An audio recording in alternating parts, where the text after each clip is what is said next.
이번 시간은 기반시설 부담구역. 자, 여러분 교재 165페이지입니다.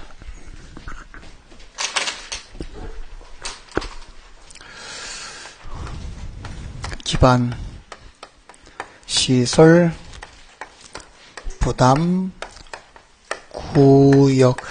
또 설명 다 드리고 또 교재에서 수험 준비를 직행하도록 그렇게 해드립니다.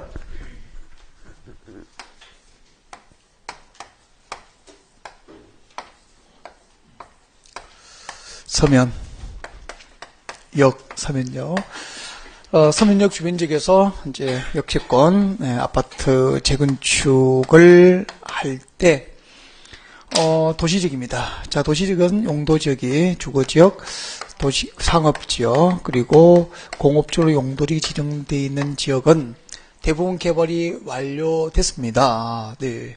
그래서 재개발 사업 등으로 기존의 그 학교라든지 또 도로, 상수도 공급 능력, 또 하수지 처리 용량의 부족 등이 예상이 되지만 주거지역, 상업지역, 공업지역은 이미 개발이 완료돼서 이런 새로운 기반시설 설치가 가능한 지역입니까? 곤란한 지역입니까? 곤란한 지역. 자, 이런 지역을 대상으로 개발되는 밀도를 낮추어 관리함으로써 기반시설이 부족한 문제를 해결하고자 지정되는 것. 이것을 우리가 앞전에 공부했던 무엇이라고 불렀죠? 개발 밀도 관리 구역이라고 불렀지요. 네. 자, 앞시간에 개발 밀도 관리 구역 설명을 했고요.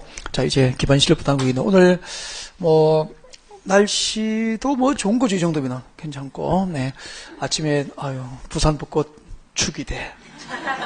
진짜 환상이야, 그죠? 네. 나갈까요? 잠깐 나가지 뭐. 네. 그래서 자, 여러분 학원 밑에 가면 지금 그 관광버스 준비되어 있거든요. 네. 나가서 승차하시고 나가봅시다. 마음으로 나가야지, 이렇게. 자, 교회로 나가서 이제 쭉 부산시내 벗어나서 좀 나갔습니다. 자, 부산을 벗어나서 이제 상곡에 넘어가지고 이렇게 해서 쭉 슝 떠납니다. 근데 부산처럼 그 도시지역은 이미 대부분 이제 개발이 완료됐고 이렇게 신도시를 개발해야 할 이렇게 용지가 남아 있는 곳이 별로 없죠. 그러니까 지금 이제 해운대 신도시 끝나고 나니까도 저렇게 장관 신도시 김해 쪽으로 이렇게 녹산 쪽이고 하단 쪽으로 이렇게 자꾸 신도시 개발이 외곽으로 확산돼 가잖아. 그러면은 앞으로 이제 부산시 도시지역은 대부분 개발이 완료된 지역이기 때문에 또 인근에 이렇게 전답과송 등 농지, 자, 이런 지역을 대상으로 신도시를 점차 개발을 하게 되죠. 네. 자, 그러면 봅시다. 우리가 신도시를 개발할 때 말이야. 자, 이 지역에서 만약에 신도시를 개발합니다. 신도시를 개발하면은 두 가지 방법에 의해서 신도시 개발이 이루어진다고. 지난번에 우리가 배웠던 거, 지난주에, 도시지역 외의 지역이라면은, 도시지역 밖이라면은, 계획관리지역과 또 계획관리지역이 아닌 용도지역은 개발진흥지구를 지정했고, 그 계획관리지역과 개발진흥지구가 신도시 개발을 위한 요건을 갖춘다면은 지구 단위 계획을 수립해서 신도시를 개발하고 도시지역에 편입을 시키고 이렇게 되거든요. 아니면은 다음 주에 공부하게 될 도시개발법상 개발계획에 의해서 신도시를 개발할 수도 있고, 국토교육법상 지구단위계획을 수립해서 신도시가 개발될 수도 있고, 그리고 또 우리가 공부하지 않지만 택지개발촉진법 들어봤죠. 그 택지개발촉진법상 택지개발지구의 지정에 의해서 또 신도시를 개발, 이렇게 우리나라는 한 세 가지 법에 의해서 세 가지의 방법으로 신도시 개발이 추진된다고. 그러면은 신도시를 개발합시다. 아무튼 도시개발법으로 하든 지구단위계획을 수립해서 하든 신도시를 개발합니다. 제가 할게요. 그러면 이제 전답과송의 이 농지 들판을 다 밀어서 이걸 뭐라 그러죠? 형질 변경으로 하잖아. 토지 형질 변경을 통해서 택지라든지 또 공장 용지, 상업 용지를 조성하는 방법으로 신도시가 개발되겠지요. 네.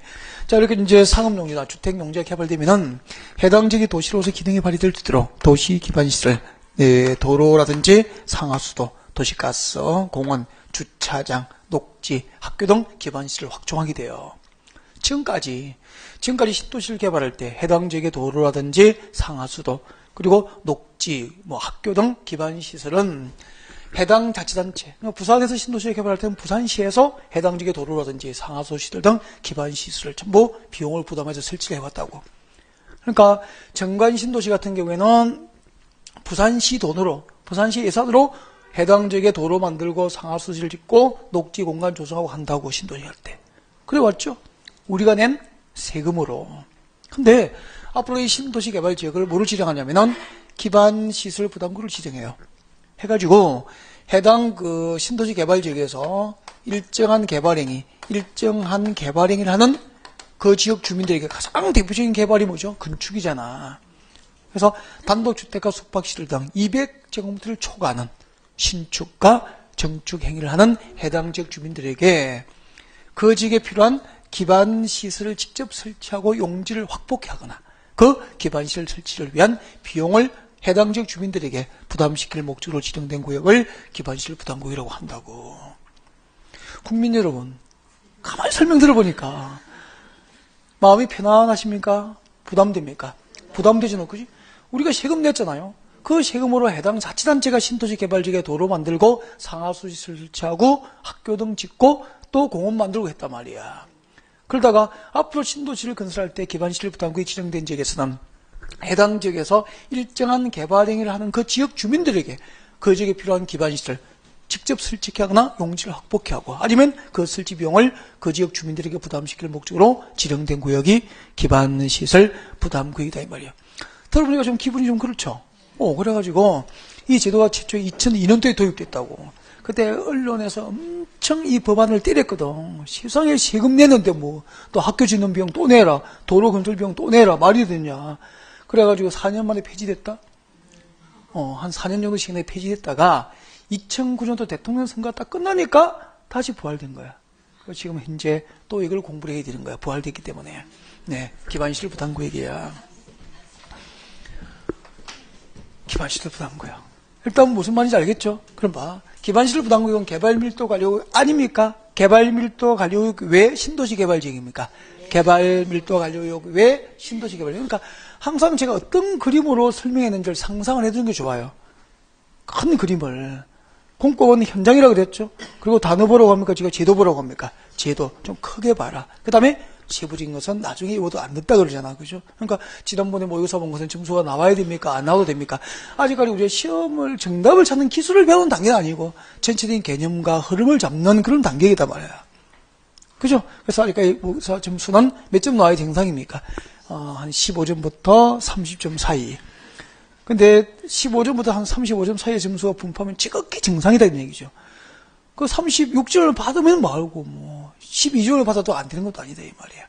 마지막에 없는 자가 최고의 승리자인 거야. 지금은 준비하고 있고 모의고사는 실전입니까? 연습일 뿐입니까? 연습일 뿐이다는 얘기죠. 지금까지 점수에 안달을 할 때가 아니다 이 말이야 지금은. 네. 자, 여기까지 기반시설 부담고요. 그러면은 보자. 모의고사 망쳤다가 이제 이런 이야기를 듣고 나면 좀 마음이 편하지, 얼굴이 편안해진다?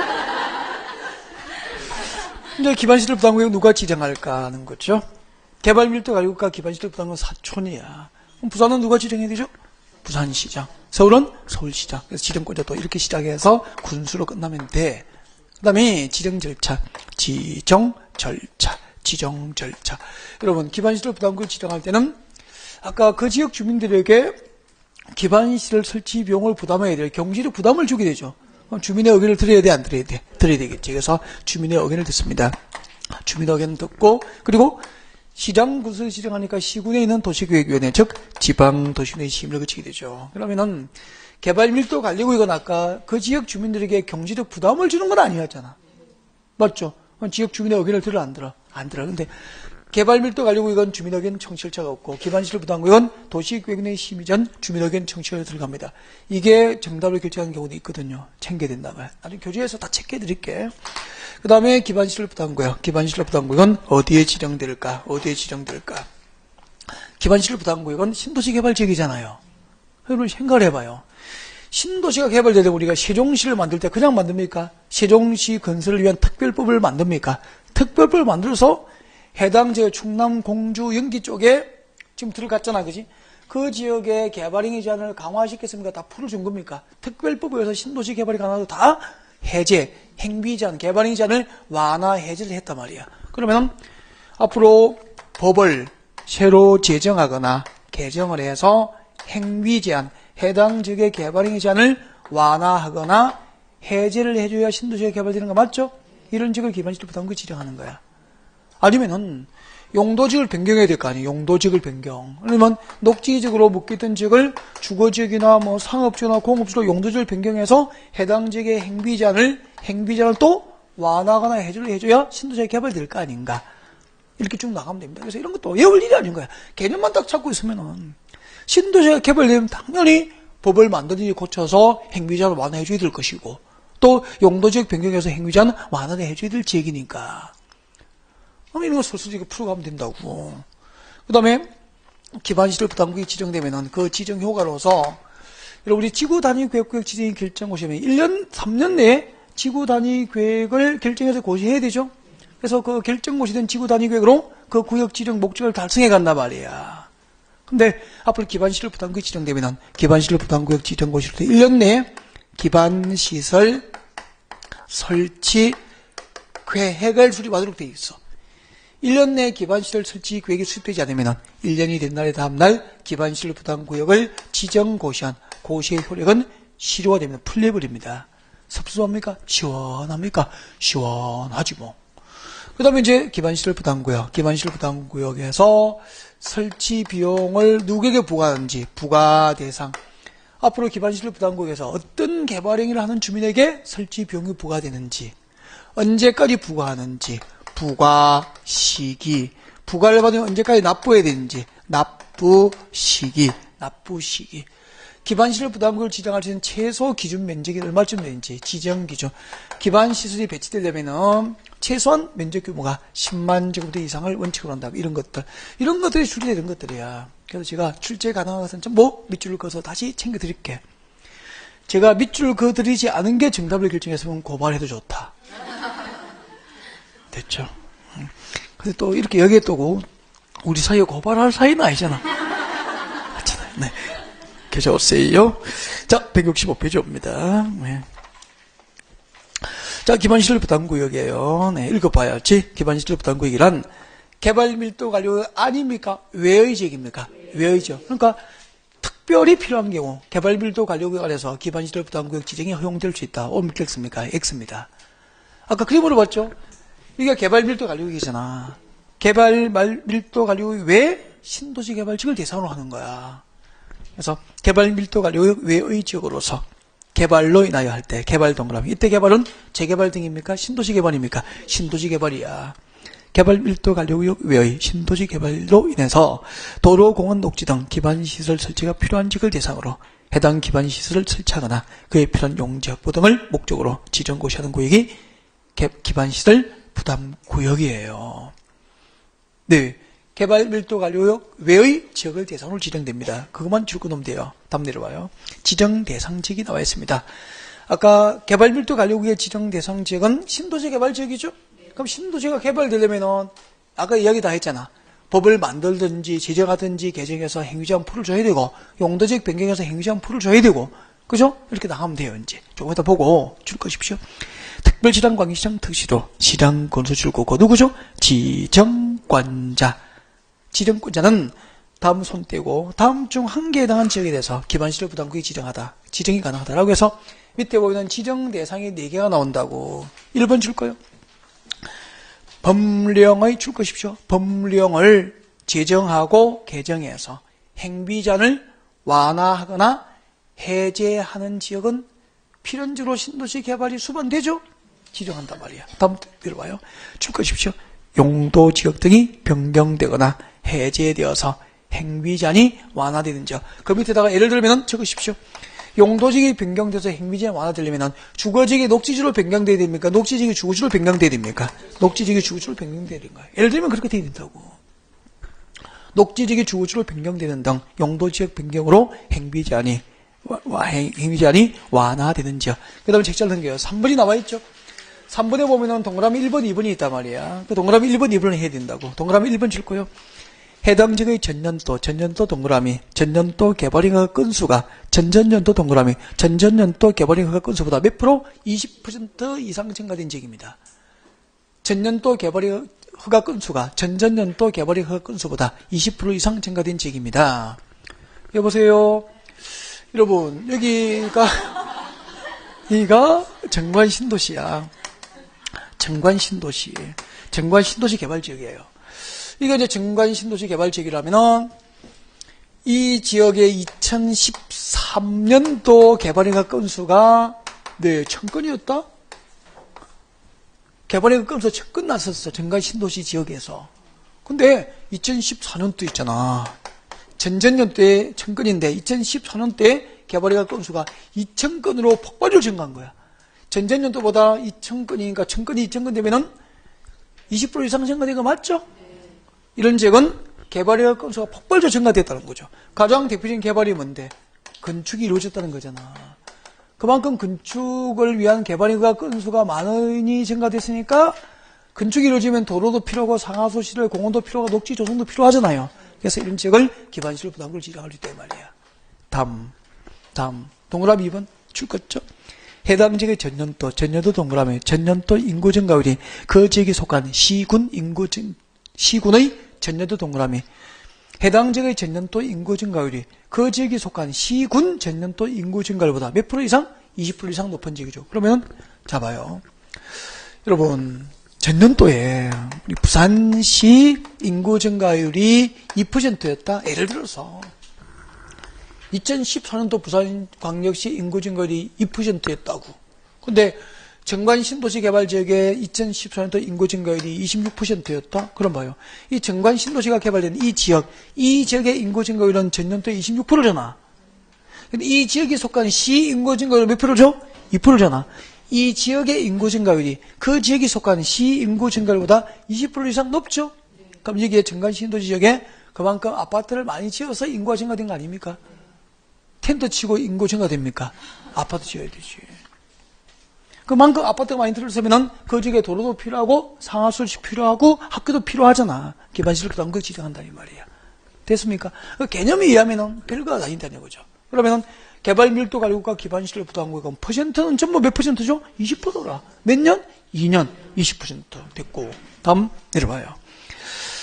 자, 오른쪽으로 갑니다. 오른쪽으로 오셔서 동그라미 4번 옵니다. 동그라미 4번. 167페이지 동그라미 4번이에요. 지정 기준 나와 있습니까? 3개 나와 있습니까? R. 그 중에서 1번만 읽으면 돼요. 기반시설 부담구역은 기반시설이 적절히 배치될 수 있는 규모로서 최소 그 지정 규모가 몇 년? 얼마? 10만 제곱 이상. 10만 제곱 이상 규모로 기반시설 부담구역을 지정을 해야 됩니다. 그 위에 리얼번 봅니다. 리얼번. 그 위에 리얼번 찾았습니까? 리얼번 줄 거예요. 기반시설 부담구역이 지정되면 그 지정 효과로서 그 지정 고시로부터 1년 동그라미 1년이 되는 날까지 뭘 수립해야 되죠? 기반시설 설치 계획을 수립해야 되고, 구역 지정 고시부터 1년이 지날 때까지 기반시설 설치 계획 수립이 없다면 1년 동그라미 1년이 되는 날입니까? 다음 날입니까? 다음 날 기반시설 부담구역 지정은 해제된 것으로 본다. 다음 내려옵니다. 양괄호 3번에 동그라미 1번 기반시설 설치 비용에 부과대상 나와 있습니까? 별표하시고요. 인출잘 꺼야 됩니다. 정확하게 줄 거는 게 중요합니다. 자, 두 번째 줄에 제가 읽으면 줄 것입니다. 단독주택 및 숙박시설 등 대통령령이 정하는 시설로서 가로가 없는 걸로 가정하고 줄 거면 돼요. 단독주택과 숙박시설 등 대통령령으로 정하는 시설로서 대통령령으로 정하는 시설을 찾아서 외울 필요는 없죠. 그냥 단독주택과 숙박시설 등으로서 그렇게 외우면 돼요. 우리는 단독주택과 숙박시설 등으로서 200제곱미터를 초과하는 읽어드린 부분을 줄 거고 있죠. 200제곱미터를 초과하는 건축물의 신축, 정축 행위까지 줄 거예요. 이게 뭐죠? 부과 대상이 됩니다. 기반시설 부담구역에서 기반시설 설치 비용을 부과하는 부과 대상이 돼. 부과 대상. 기반시설 설치 비용의 부과 대상은 200제곱미터를 초과하는 신축, 정축 행위를 하는 지역 주민들에게 기반시설 설치 비용을 부과를 하게 됩니다. 네, 그 다음에 책자를 넘깁니다. 넘겨가지고 자, 이제 부과를 했어요. 부과를 하면은 납부를 해야 되겠죠. 납부를 해야 됩니다. 자, 여러분 오세요. 172페이지입니다. 172페이지. 172페이지 오셔가지고 동그라미 2번에 봅니다. 중간 정도 있는데 172페이지 동그라미 2번에 납부 기간 나와 있습니까? 네, 별표하시고요. 읽어드립니다. 줄 끄지 마세요. 특별시장, 광역시장, 특별자치시장, 특별자치이사, 시장, 군수는 납부 문제가 국가 지자체로부터 책임져 줄 것입니다. 건축 허가를 건축 허가를 가로 건너뛰고 있죠. 건축 허가를 받은 날로부터 2개월 내에 기반시설 설치비용을 부과하여야 하고까지 줄 거예요. 건축 허가를 받은 날로부터 2개월 이내에 기반시설 설치비용을 부과하여야 하고 밑에 적으십시오. 밑에다가 부과시기 죄송합니다. 부과시기가 되죠. 부과시기 그 뒤에 납부 무야는 그 다음에 줄 거예요. 사용승인 신청시까지 가로 건너뛰어야 됩니다. 사용승인 신청시까지 이를 내야 한다. 주고 됩니다. 사용승인 신청시까지 이를 내야 한다. 밑에다가 납부시기 됐습니다. 납부시기 그렇게 하면 돼요. 여기까지예요. 여기까지. 자, 그러면 이제 고개를 드시면 됩니다. 고개를 드시고, 네. 보세요. 기반시설 부담금이 지정되면 해당 지역의 주민들, 일정한 개발 행위를 하는 주민들에게 해당 지역에 필요한 기반시설을 직접 설치하거나 용지를 확보하게 합니다. 라고 설명을 드렸었어요. 그래서 앞으로 기반시설 부담구역에서는, 네. 자, 그 지역 주민들이 기반시설 부담구역에서, 자, 단독주택과 숙박시설 등, 숙박시설 등으로서, 단독 숙박시설 등으로서, 얼마? 200제곱미터를 초과하는, 200제곱미터를 초과하는 건축이 아니고 뭐더라? 신축, 정축, 행위를 하는 자에게 설치비용을 부과하게 됩니다. 이 부과 대상이야. 앞으로 기반시설 부담구역 지정이 고시된 지역에서 단독주택과 숙박시설 등 대통령령이 정하는 건축물을 200제곱미터를 초과하여 신축하고 증축하는 행위를 하는 자는 설치비용의 부과 대상이 된다 이 말입니다. 200제곱미터를 초과하는 신축, 증축이야. 근데 시험에서 200제곱미터를 초과하는 건축 행위를 하는 자에게 하는 말이라 틀려. 틀리죠.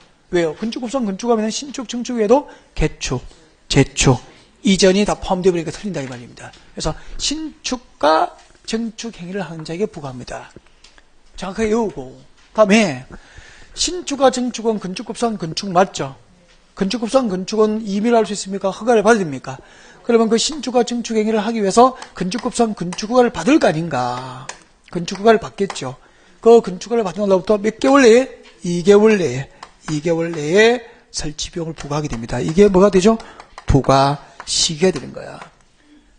그러니까 신축과 증축 행위를 하기 위해서 국가나 자치단체로부터 건축법상 건축허가를 받게 되겠지. 그 허가를 받은 날로부터 몇 개월? 2개월 내에 설치비용을 부과를 해야 하는 거지. 부과를 받았죠? 그럼 부과를 받으면 납부를 해야 될 거 아닌가. 근데 납부 시기는 뭐냐면은 여러분 신축과 증축이 완료돼서 건축법상 건축이 완료됐다 이 말이야. 우리가 건축법 1, 2월에 배울 때 건축법상 건축이 완료되면은 바로 입주합니까? 준공사를 받아야 됩니까? 준공사를 받아야 되잖아. 그 준공사를 건축에서는 사용검사라고 합니까? 사용승인입니까? 사용승인. 주택법은 사용검사, 건축법은 사용승인 그렇게 하잖아. 그래서 신축과 증축 완료 후 입주를 하려면은 준공검사 사용승인 받아야 되거든. 그 사용승인 신청 시까지는 납부를 하라는 거지. 이게 납부 시기가 되는 거야 이제. 그 말을 바꾸게 가면은 신축과 증축이 완료되고 그 건물에 입주하기 전까지는 부과받은 설치비용을 납부를 완료하라 이 말입니다. 그렇지 않으면 사용승인 신청 시까지 납부를 해야 되니까 사용승인 준공사 신청을 받아주겠다 안 받아주겠다 안 받아주겠다.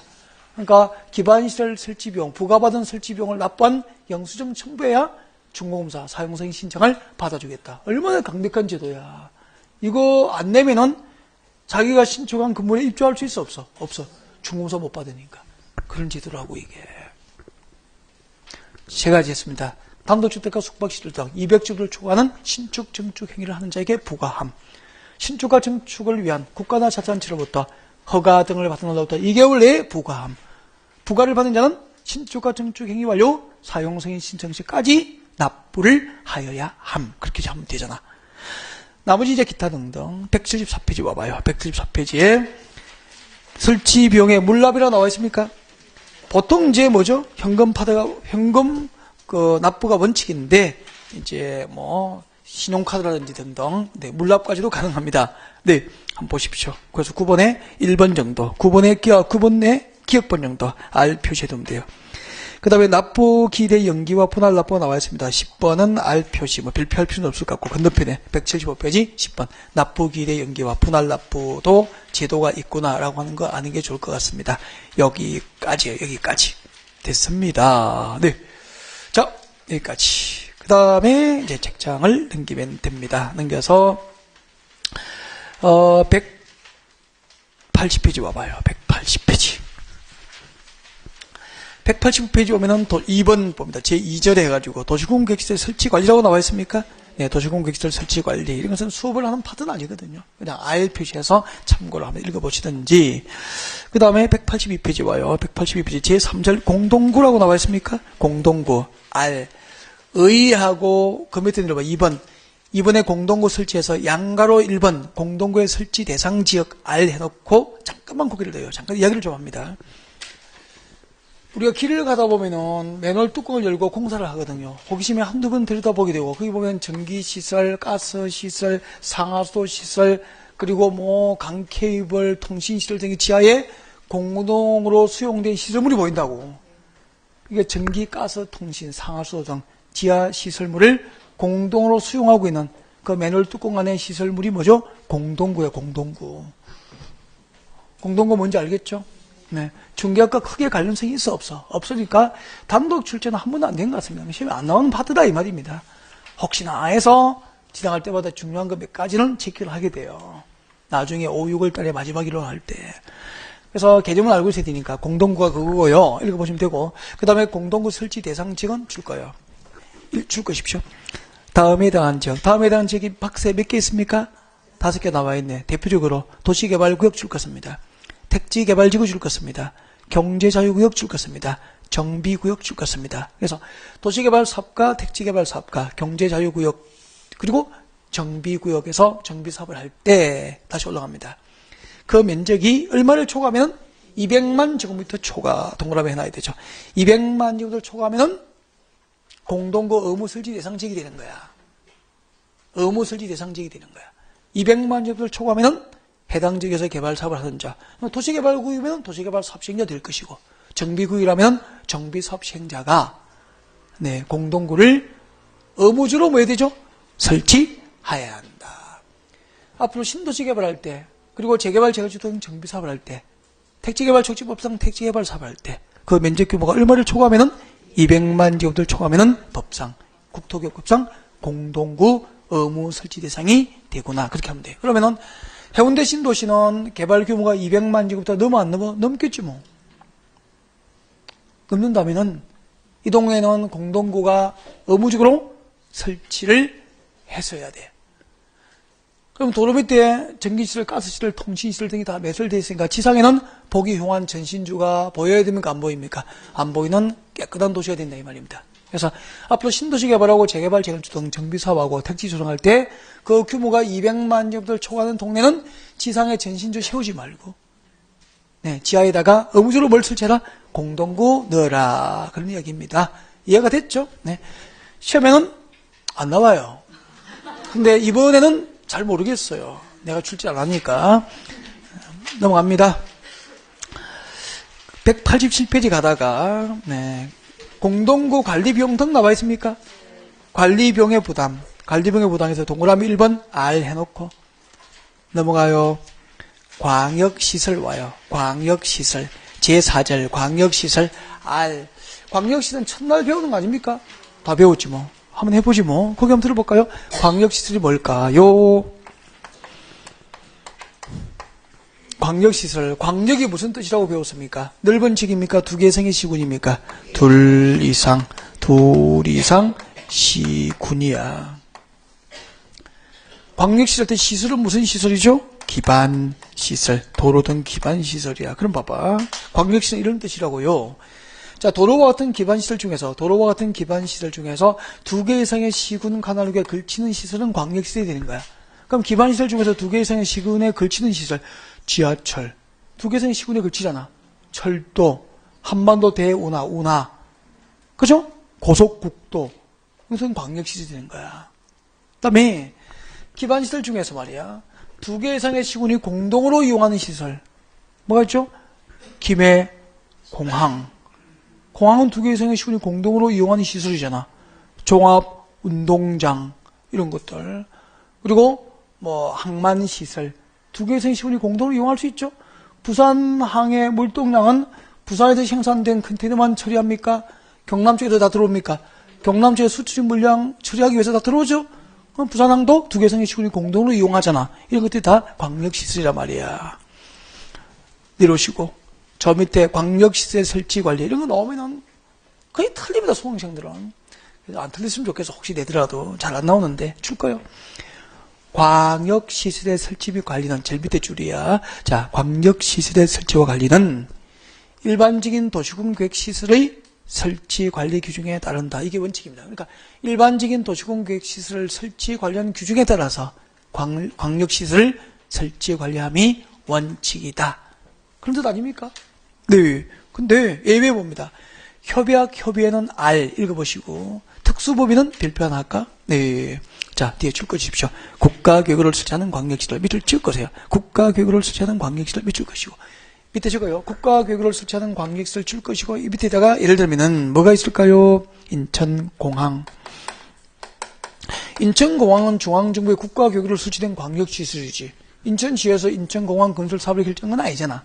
이렇게 중앙정부의 국가계획으로 설치되는 광역시설. 인천공항이고 또 뭐 있죠? 고속도로, 고속국도.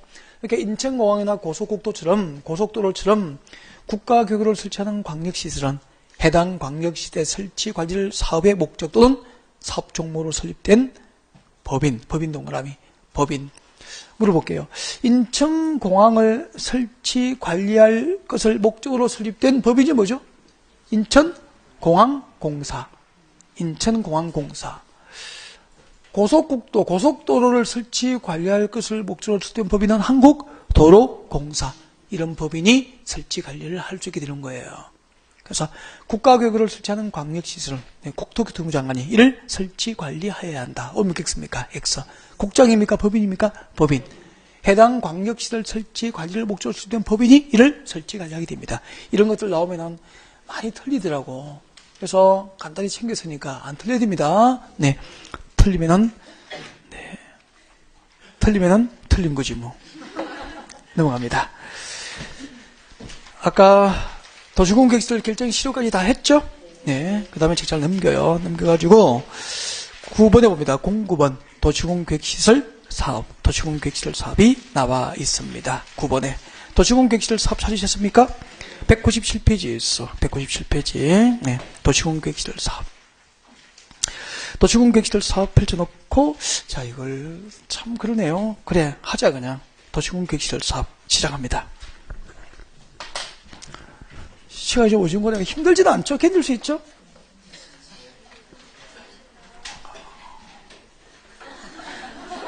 지금 힘든 게 아니고 좀 더운 거야, 보니까. 좀 위에 자켓, 외투 벗으십시오. 여유가 있으면.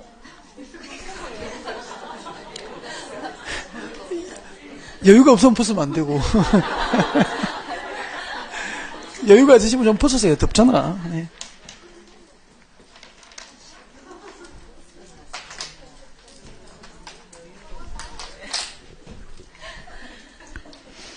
저는 이제 여유가 없어. 더 이상. 자, 도시군 계획시설 사업 할게요. 네, 도시군 계획시설 사업 절차, 순서. 여러분, 도시군 계획시설 사업 절차입니다. 네, 무슨 사업이라고요? 도시군 계획 시설 사업입니다. 도시군 계획 시설 사업의 절차예요. 여러분, 도시군 계획시설 사업은 국토계획법상 도시군관리구로 정책을 위반해서 사업이 결정되는 거 알고 계시지요? 네, 그래서 우리가 이렇게 수업을 한다고요. 자, 기반시설은 배웠고, 네, 기반시설. 도로 등 도시민의 생활에 기반이 되는 시설을 기반시설이라고 하지요. 도로, 지하철, 학교, 공항시설, 항만시설, 철도, 이게 전부 기반시설이야.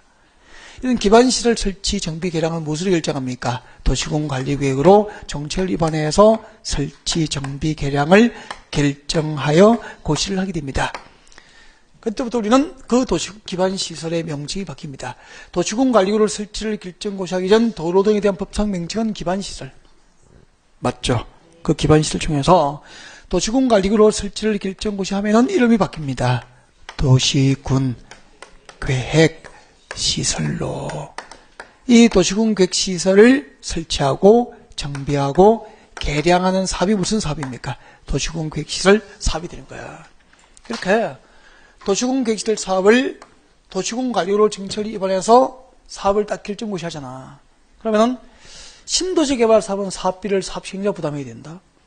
재개발 재건축 정비 사업 비용도 사업 시행자 부담을 해야 돼요. 근데 도로 만들고 항만을 건설하고 학교를 짓고 공원을 만들고 하는 이 도시군 계획시설 사업은 국가 예산으로 해요. 그래서 사업이 딱 결정고시 되면은 그 사업 결정 고시일부터 사업 결정 고시가 있은 날로부터 몇 년? 2년 내에 매 연도별 재원 조달 계획과 보상 계획 등이 포함된 연차별로 사업을 단계적으로 하기 위한 계획이 추진됩니다. 이를 아까 무슨 계획이라고 했습니까?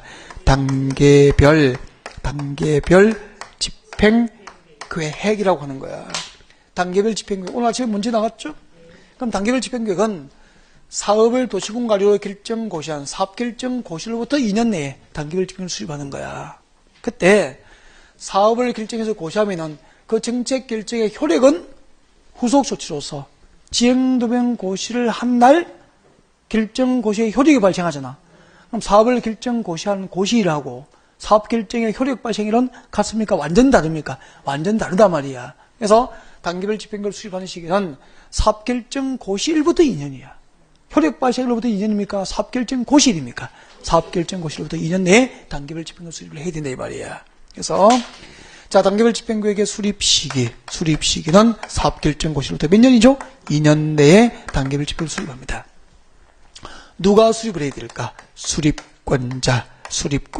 수립권자는 이꼴 도시군 계획시설 사업에 대한 도시군 관리계획 입안권자와 동일합니다. 그러면은 왜냐면은 단계별 집행계획은 도시군 계획시설 사업이 결정되면은 그 사업에 대한 예산 확보 계획 아닙니까? 예산을 확보하고 즉 재원을 조달하고 보상 절차를 마무리하여 매 연도별로 사업을 단계적으로 추진하기 위한 계획이라고. 그러면 예산을 확보하기 위한 계획을 수립해 일단 사업이 결정돼야 되는데 사업은 도시군 관리로 결정하죠. 바로 결정합니까? 입안 결정합니까? 입안하여 결정하잖아. 도시군 관리계획이라는 것은. 그때 도시군 계획시설 사업에 대한 도시군 관리를 입안을 한 자가 사업이 결정되면은 예산 계획도 수립해라 이 말이야. 그래서 도시군 계획시설 사업에 대한 도시군 관리계획 입안권자와 단계별 집행을 수립하는 자는 같다 이 말이야. 그러면 도시군 관리계획 입안권자는 우리가 다 배웠죠? 해당 특별시장, 광역시장, 특시도, 시장구소 입안하는 게 원칙이잖아. 국가계획 등과 관련된 도시군 관리가 누가 입안할 수 있죠? 국장. 두 개, 세 개 시군에 걸쳐서 용도 지역 등을 변경하기 위한 도시군 관리가 누가 입안하죠? 도지사. 그들이 수립자가 되는 거예요. 그러면 수립권자와 입안권자가 같으니까 단계별 집행은 원칙적으로 누가 수립해야 됩니까? 해당 특별시장, 광역시장, 특별자치시장, 특별자치도지사, 시장, 군수들이 단계별 집행을 수립하는 게 원칙이고 만약에 도시군 계획시설 사업에 대한 도시군 관리계획을 예외적으로 국장, 국토교통부 장관 또는 도지사가 입안을 했다면은 국장과 도지사가 단계별 집행계획을 수립을 하여 해당 시장, 군수들에게 뭐 해야 됩니까? 송부를 할 수 있어요, 송부. 그러면은 특별시장, 광역시장, 특시도, 시장으로서는 본인이 직접 수립했거나 국장과 도지사로부터 수립된 단계별 집행계획 송부를 받으면은 이를 공고하게 됩니다. 단계별 집행계획에 공고를 하게 되죠. 누가 공고하죠? 특별시장, 광역시장, 특별자치시장, 특별자치도지사 그리고 시장, 군수들이 이를 공고를 한다라고 하죠. 여기까지입니다. 여러분 교재에서 직접 체킹해 드립니다. 자, 여러분 교재, 단계별 집행계획 수립권자 198페이지에 있습니다. 198페이지 도시군 계획시설 사업의 단계별 집행계획 수립권자 발표하시고요. 누구하고 동일합니까? 뒤에 치고요. 입안권자와 동일. 수립권자 뒤에다 필기합니다. 입안권자와 동일 메모해 두셔야 되죠. 입안권자와 단계별 집행계획 수립자는 같습니다. 자, 줄 거 주십시오. 특별시장, 광역시장, 특시도, 시장, 군수가 원칙적 수립권자 맞습니까? 원칙적 수립권자. 이들이 입안했으니까 이들이 원칙적으로 수립을 하게 됩니다. 그 문제 나와 있죠. 수립 시기 줄 거죠. 두 번째 줄에 도시군 계획시설 결정 고시로부터 몇 년입니까? 2년 이내. 효력 발생일로부터 2년입니까? 고시일부터 2년입니까? 고시일로부터 2년 내에 재원조달계획과 보상계획을 포함한 단기별 집행계획 수립이 있어야 합니다. 다만 예외가 있죠. 예외 옵니다. 예외. 199페이지 오른쪽 위에 있죠. 199페이지 오른쪽 위에 예외. 자, 국장과 도지사가 직접 위반한 도시군 관리계획이라면 국장과 도지사가 단기별 집행을 수립해서 해당 시장 군수들에게 뭐 할 수 있다? 송부할 수 있다. 제일 끝에 공고합니까? 송부합니까? 송부. 송부를 받았죠? 송부를 받으면 뭐 해야 되죠? 공고한단 말이에요. 그래서 저 밑에 내려와요. 3번. 단기별 집행계획에 공고. 나와 있습니까? 공고. 동그라미 1번 줄 거예요. 특별시장, 광시장, 특지도, 시장 또는 군수까지 줄 거예요. 밑에다가 공고 의무자 딱 적어두고. 자, 특별시장, 광시장, 특별자치시장, 특별자치도지사, 시장군수는 단기별 집행계획을 수립했거나 본인이 직접 수립했다 이 말이야.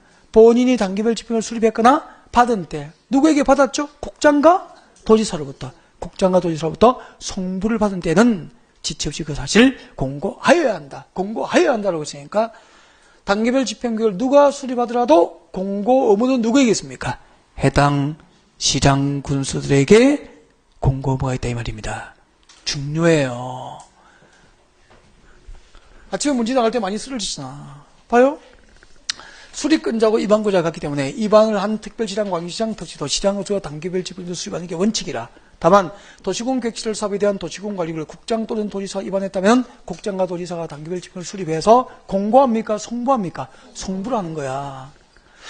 그러면 특별시장, 광시장, 특지도, 시장군수는 본인이 직접 수립을 했거나 국장과 도지사로부터 송부를 받은 경우에는 이를 뭐 해야 되죠? 공고하여야 한다. 그래서 법상 단계별 집행계획 공고문은 누가 수립권자 되더라도 시장군수들이 공고하지. 국장과 도지사는 예외적으로 수립하는 경우는 있죠. 직접 공고를 해 못해? 못해요. 자주 출제된다니까. 상당히 중요해요. 법상 누가 수립권자 되더라도 단계별 집행계획 공고문은 해당 시장군수에게 있다는 거 주의를 해라. 시험 나올 거 뭐 주의해 다 가르쳐 주는 거잖아. 이런 것을 주의해야 되는데 안 하면은 틀리고 막 그렇단 말이야. 네. 올라갑니다. 단계별 집행계획 구분 봅니다. 아까 설명 다 했죠? 단계별 집행계획은 몇 단계가 있어? 1단계 집행계획과 2단계 집행계획을 구분하여 수립하되 3년 이내에 시행하는 도시군 계획실 사업은 몇 단계? 1단계 집행계획으로 199페이지입니다. 책장 안 넘어갔는데. 네. 단계별 집행계획은 1단계 집행계획과 2단계 집행계획을 구분하여 수립하되 3년 이내에 시행하는 도시군 계획실 사업은 1단계, 3년 후에 시행하는 도시군 계획실 사업은 2단계 집행계획에 포함되도록 합니다. 됐죠? 됐죠? 그리고 단계별 집행계획 조정 R 읽어야 됩니다. 자, 특별시장, 광시장, 특지도, 시장군수 매년 몇 단계를 검토해야 돼? 2단계 집행계획을 검토를 해서 그 중에서 3년 이내에 도시군 계획시설 사업을 시행할 도시군 계획시설은 이를 몇 단계에 포함시킬 수 있다? 1단계 집행계획에 포함시킬 수 있다. 읽어야 됩니다. 여기까지예요. 단계별 집행계획이었습니다. 그 다음에 도시군 계획시설 사업 시행자입니다. 고개 드시고. 지금 우리는 국토계획법상 도시군 계획시설 사업 절차에서 뭘 공부했다? 단계별 집행계획을 공부를 했다. 단계별 집행계획을 공부를 했고, 자, 그 다음에 칠판 봐요. 자, 이렇게 이제 단계별 집행계획이 수립 딱 공고되면은, 그 다음에 이제 뭐 하죠? 사업 시행자, 도시군 계획시설 사업 시행자를 결정한다고. 사업 시행자, 사업 시행자를 결정하게 돼요. 이 순서를 다 기억해야 돼. 사업을, 도시군 계획시설 사업은 도시군 관리군을 정철 위반하여 사업을 결정고시함. 사업결정고시가 있으면 2년 내에 재원조달계획과 보상계획 등이 포함된 단계별 집행계획을 수립함. 단계별 집행계획 수립 공고 이후 사업 시행자를 정함. 시행자 정해졌죠? 정해지면은 그 시행자가 그냥 사업을 해야 될까? 사업 실시를 위한 계획을 수립해야 될까? 사업을 실시하기 위한 계획을 수립한다고. 이렇게 시행자가 도시군 계획시설 사업을 실시하기 위해서 작성하는 사업계획, 시행자가 작성하는 사업계획을 실시계획이라고 하는 거야. 작성만으로는 법적 계획으로서 효력이 없어요. 그래서 인가권자로부터 인가를 받고, 인가 신청하면 인가권자로 인가를 하고, 인가의 있음을 고시한다고. 이를 실시계획, 인가고시라고 그래. 시행자가 작성하여 인가권자로부터 인가를 받고, 인가권자가 인가를 하면은 인가했음을 공식적으로 고시한다고. 이를 실시계획, 인가고시라고 하는 거지. 그러니까 실시계획은 작성, 시행자의 작성만으로 법적 계획으로서 효력이 없는 거야. 그래서 이제 인가권자로부터 인가를 받고 인가가 공시적으로 고시되면은 법적 계획으로서 효력이 발생하고 인가 고시된 실시 계획에 따라서 본격적으로 공사 시행에 들어간다고. 그럼 아까 우리 이런 거 있었죠. 앞 시간에 10년 미집행의 지목이 되지면은 뭐 할 수 있죠? 매도 청구할 수 있잖아. 10년 미집행의 지목이 되지면 매도 청구할 수 있는데 이 도시군 계획시설 사업 절차에서 절차가 어느까지 진행돼 버렸죠? 실시 계획 인가 고시나 그에 상당한 절차가 진행돼 버리면은 그 다음에 절차가 뭐죠? 공사 시행. 그럼 돌이킬 수 있습니까? 없습니까? 이때는 사업 포기를 못하고 공사에 들어가야 돼요. 모든 사업 시행을 위한 행정적 절차가 마무리되어 있기 때문에. 그러면은 10년 미집행의 지목이 되더라도 매도 청구할 수 있어 없어? 매도 청구할 수 없다 그렇게 된다고. 이 절차를 알고 있어야 또 그것도 이해가 된단 말이야. 10년 미집행의 지목이 되지면 매도 청구할 수 있지만 도시군 계획시설 사업 절차상 실시 계획 인가나 그에 상당한 절차가 진행되면은 진도가 나가도 너무 나갔어. 매도 청구 대상입니까? 제외입니까? 제외. 그렇게 되는 거지. 그러면 지금부터 도시군 계획시설 사업 정리를 정리해 보겠다. 단계별 집행계획은 정리했죠? 사업결정 고시부터 몇 년 내에 수립하죠? 2년. 몇 단계로 구분 됩니까? 2단계. 3년 내에 시행해야 될 사업계획은 1단계. 3년 이후에 시행해야 될 사업계획은 2단계. 매년 몇 단계를 검토하죠? 2단계. 매년 2단계 집행을 검토해서 3년 이내에 시행해야 될 도시군 계획시설 사업을 몇 단계 포함시킬 수 있죠? 1단계 집행계획에 포함시킬 수 있다. 그렇게 되죠. 단계별 집행은 누가 수립해? 사업을 도시군 관리로 입안한 자가 수립함이 원칙이지 뭐. 맞잖아. 그래서 특별시장, 광역시장, 특시도 시장수가 수립하거나 국장과 도지사가 입안했다면 국장과 도지사가 수립을 해서 공고합니까? 송부합니까? 송부. 송부를 받은 해당 시장구수의 이를 공고. 그렇게 되죠.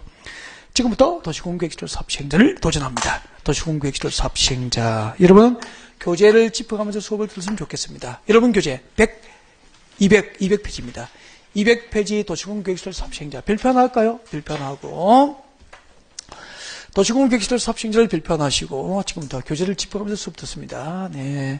자, 원칙적으로 시장 군수, 해당 시군의장들, 그러니까 특별시장, 광역시장, 특별자치시장, 특별자치도지사, 시장 군수들은 이 법과 다른 법에 특별한 규정이 없다면은 해당 시군의 사업, 도시군계획시설 사업을 시행해야 한다라고 되어 있어요. 그러니까 원칙적으로 부산 지하철 건설 사업을 할 때 사업 시행자 누가 되죠? 부산광역시장. 서울시 도시군계획시설 사업 시행자, 법상 사업 시행자 누가 되죠? 부서울시장. 그럼 여기요. 저 강원도 평창군에서 도시군계획시설 사업을 합니다. 사업 시행자는 평창군수. 해당 시장군수가 사업 시행되는 게 원칙이라고. 근데 예외가 있습니다. 예외. 1번 예외. 체킹해 드릴게요. 내려봐요. 3번 봅니다. 3번. 국토교통부 장관 도지사의 직접 시행 나와 있습니까? 별표. 국토교통부 장관 앞뒤로 가로. 빨리빨리 해야 됩니다. 국토교통부 장관 앞뒤로 가로. 한 번만 이야기할 거예요. 자, 국토교통부 장관은 다음 줄 거예요. 국가계획과 관련되거나 그 밖에 특히 필요하다고 인정되는 경우까지 줄 거. 경우까지. 그러니까 국가계획, 도시군계획시설 사업이 중앙정부가 수립하는 국가계획과 관련되거나 기타 특히 필요할 경우에는 국토교통부, 중앙정부에서 직접 사업 시행자가 된다 이 말이라. 외워놔야 돼요. 국가계획과 관련된 도시군계획시설 사업은 국토교통부 장관이 사업 시행자 됩니다. 그 뒤에 네. 도지사 나와 있습니까? 세 번째 줄 끝에 있는데 도지사는 찾았어요? 줄 긋고 앞뒤로 가로. 도지사는 다음 줄 거예요. 광역도시계획과 관련되거나 특히 필요하다고 인정되는 경우까지 줄 거면 되지. 됐어요. 여러분, 국가계획과 관련되거나 특히 필요한 경우 사업은 누가 하죠? 국토교통부에서 사업 시행자 되고요. 광역도시계획과 관련되거나 특히 필요하면은 관할 도지사가 사업 시행자 되는 거야. 그렇게 외워야 되는 거라고 그걸. 그러니까 줄 잘 끄고 가로 잘 하셔야 되는 거야. 그럼 봐봐. 자, 원칙적으로 해당 시장구수가 사업 시행자 되는 게 원칙인데 중앙정부가 수립하는 국가계획과 관련되거나 특히 필요할 경우는 중앙정부, 즉 국토교통부에서 직접 사업 시행자 됩니다. 그러면은 지난번 벌써 몇 년 됐구나. 횟수는 3년째구나. 대통령 선거할 때 저 밀양 쪽하고 뭐 부산 가덕도하고 신공항 건설소하고 대통령 공약 사업을 경쟁한 기억이 있잖아. 그러니까 만약에 여러분 희망대로 부산 가덕도에 신공항이 온다면은 신공항 건설 사업은 부산시에서 합니까? 중앙정부의 국가계획을 합니까? 중앙정부 국가기구라니까 그게 대통령 공약 사업인 거야. 이렇게 부산에서 도시공계획실 사업은 부산광역시장의 사업 시행자 되는 게 원칙인데 신공항 건설 사업처럼 중앙정부의 국가계획과 관련된 도시공계획실 사업은 부산시장이 하는 게 아니고 직접 국토교통부에서 사업 시행자 된다 이 말입니다. 그래서 나중에 가덕도 신공항 건설 사업을 한다면은 사업 시행자는 법상 누가 됩니까? 국토교통부 장관이 사업 시행되는 거야. 오케이? 네. 그 다음에 두 번째, 광역도시계획과 관련되거나, 특히 필요할 경우에 누구죠? 관할, 도지사가 사업 시행자 된다. 이 말. 원칙입니까? 예외입니까? 예외. 그 다음에 설명드려요. 여기에 해당하는 자, 그 이외의 자가, 사업 시행자 되려면은 지정받으면 돼. 지정받은 자도 법상 사업 시행자 될 수 있습니다. 국토교통부 장관, 시도지사, 시장으로부터 사업 시행자로 지정받은 자는 도시공계획시설 참여가 가능하다 이 말이야. 지정을 받은 자는 사업 시행자로 참여가 가능해. 어려워요. 이때 이제 지정을 받은 자 누가 되냐면은 국가 등 공공시행자가 지정받을 수 있고 국가, 지자체, 공공기관 등 공공시행자가 지정받을 수도 있고 또 토지 소유자와 민간법인 등 즉 현대건설, SK건설 같은 민간 시행자도 지정을 받으면은 도시공계획시설 사업 시행자로 참여가 가능하다 이 말입니다. 공공시행자와 민간시행자는 지정을 받아 사업시행자가 될 수도 있어요. 그때 이제 민간 사업시행자가 사업시행자로 지정을 받기 위해서는 요건을 갖춰야 돼. 민간이 사업시행자로 지정받기 위해서는 사업대상 토지면적 3분의 2 이상의 토지를 소유하고 토지 소유자 총 숫자 기준 2분의 1 이상의 동의를 얻어서 민간도 지정받아 사업시행자로 참여 가능한 거죠.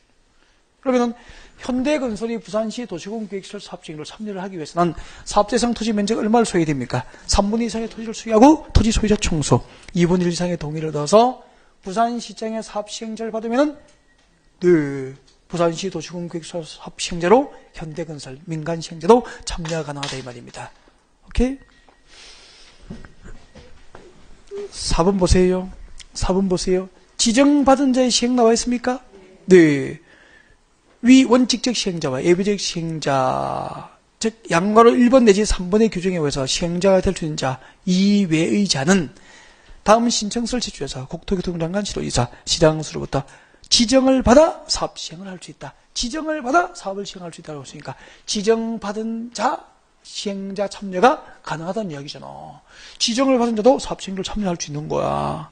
그때 2번 와요. 동그라미 2번 빨리 와야 되는데 201페이지 동그라미 2번. 다음에 해당하지 않는 자. 다음은 기업, 국가 등으로 시작되고 있습니까? 국가 등에 해당하니까 공공시행자거든. 공공시행자에 해당하지 않는 자는 민간시행자 아닙니까? 그러니까 저 위에 동그라미 2번. 다음에 해당하지 아니하는 자. 질조. 공공시행자를 말합니까? 민간시행자입니까? 민간시행자가 그 말이야. 국가 등이 아닌 민간시행자가 계속 칠 거예요. 도시공계획시설 사업시행으로 지정을 받으려면 사업대상 토지 면적 얼마? 3분의 2 이상의 토지를 소유하고 토지 소유자 총수 2분의 1 이상의 동의를 얻어야 하는데 이해가 됐죠?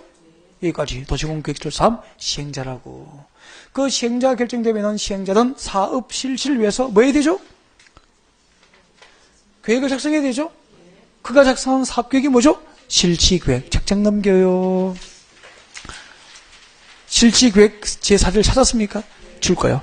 동그라미 1번. 도시공계획시설 사업 시행에는 그 도시공계획시설 사업에 관한 실시계획을 작성해야 한다. 까지 줄 거고. 누가 작성해요? 시행자. 시행자가 실시계획을 작성해야 되죠. 동그라미 1번. 도시공계획시설 사업 시행자는 그 도시공계획시설 사업에 관한 실시계획을 작성해야 한다. 작성만으로 법적 교회에서 효력이 있습니까? 없습니까? 없죠. 인가권을 가진 자에게 인가를 받는다고 됐죠? 내려와요. 실시계획인가? 동그라미 1번. 도시공계획시설 사업 시행자는 실시계획을 작성하면은 국토교통부 장관이 지정한 시행자는 누구에게 인가를 받죠? 국토교통부 장관 앞뒤로 가로. 국토교통부 장관으로부터 인가를 받아야 되고 이때 국장이 뭐가 되죠? 인가권자가 되는 거야. 국토교통부 장관으로부터 사업 시행자로 지정받은 자는 실시계획을 작성해가지고 국토교통부 장관에게 실시계획 인가를 받아야 되고 그 다음에 그 밖의 시행자는 계속 칠 거예요. 누구에게? 시도지사, 대도시시장 앞뒤로 가로 인가권자, 시도지사, 대도시시장으로부터 인가를 받아야 한다. 됐습니까? 네. 실질계획 인가를 받아야 됩니다. 네. 자, 그 다음에 책장 넘겨요. 넘겨서 205페이지 봐요. 205페이지 오면 큰 3번이 보일 텐데, 큰 3번 밑에 고시라고 되어 있습니까? 고시. 밑에 고시. R 적어요. R. 국토교통부 장관 시도지사, 대도시장은 누구죠? 인가권자죠. 인가권자. 실질계획 인가권자입니다. 국토교통부 장관 시도지사, 대도시장은, 즉, 인가권자는 그 말이죠.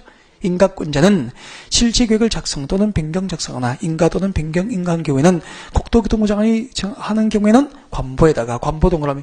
국토교통부 장관은 중앙정부 맞습니까? 중앙정부는 어디에 고시하죠? 관보에. 다 배웠잖아. 시도지사, 대도시장은 지방정부 맞습니까? 지방정부는 어디에?